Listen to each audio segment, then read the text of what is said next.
After namin mag-fiber plan upgrade, sobrang naging maginhawa talaga yung buhay namin sa bahay.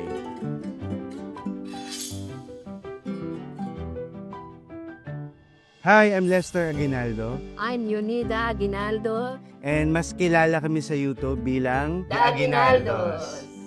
Nag-start kami maging YouTuber nung pandemic. Nawalan ako ng trabaho.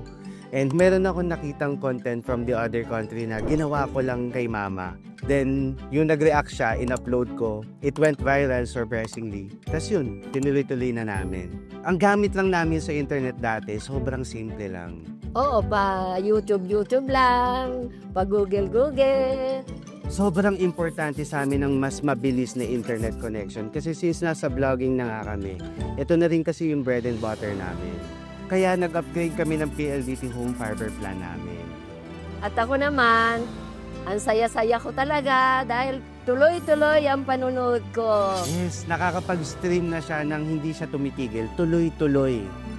Sobrang grateful lang namin sa mas mabilis na internet ngayon kasi bilang kami na is vlogger, two-way talaga yung appreciation. Na-appreciate nila kami, nababalidate kami to make more positive contents, good vibes, gano'n. Taus-puso kaming nagpapasalamat sa mga nasisiyahan sa amin. Ang Christmas wish ko is gamitin natin yung access natin sa internet, sa social media to spread love, kindness, and positivity.